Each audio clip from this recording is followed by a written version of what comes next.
Okay, so for probably a couple months now, we've really gotten into a clinical experience for you, and working towards your counseling techniques and that sort of thing. So I know you have kind of a small caseload, about 4 or 5 clients that you've been working with, and so let's talk me through how things are going with those clients. How comfortable you're feeling, any issues you're having. For the most part, most of my clients are doing pretty well on their substance abuse. I do have one individual that's kind of putting me at the end of my ropes because I don't know what else to do for him. Everything I try, he comes back to me with excuses why it doesn't work out. And he keeps trying to make these excuses, and I keep trying to help him out as best I can, but it doesn't seem to work.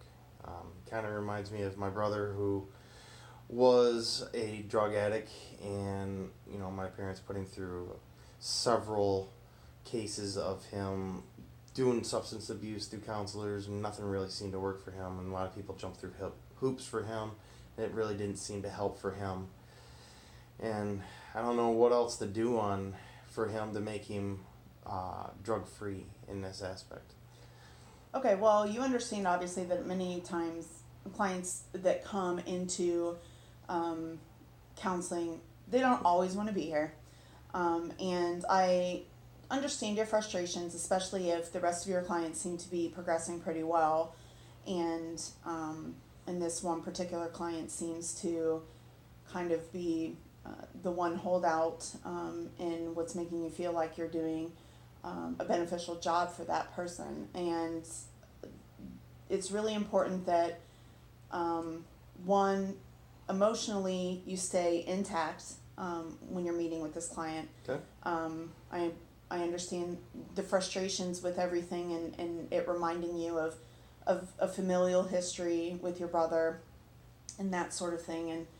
And if we need to look at aspects of transferring this individual to another therapist, if you think that some of your frustrations and some of your you being upset with techniques not working are pulled some from your familial history with your brother, then we can look at that. However, you have an understanding about how these individuals come to these facilities as well. You know that this isn't always going to be, a cure-all at your doorstep. Exactly. Okay. So, are there other things that you're willing to try?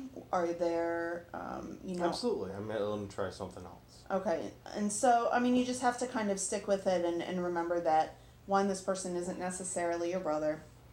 And, to kind of come back to a calm place when you're getting ready to meet with him. Not be so emotionally geared up and ready for the excuses and that sort of thing.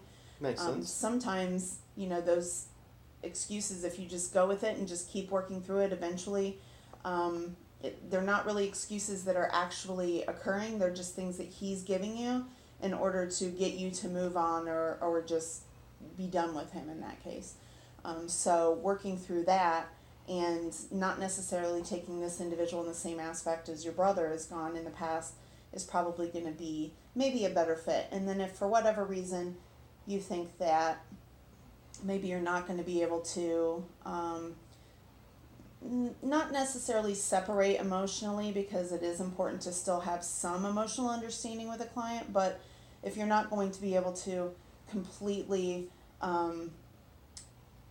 not use your knowledge of substance abuse issues in relation to your brother with this specific individual, then maybe we'll look at transferring him to another therapist, and maybe it's just not a good fit between your personality and his, and that's not necessarily anything against what you're able to provide for him.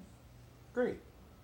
I'll take that to heart, and I'll probably just keep him on and see if I can get him through this process. Okay, just keep me posted and let me know if there's anything else that we can do. All right, thank you.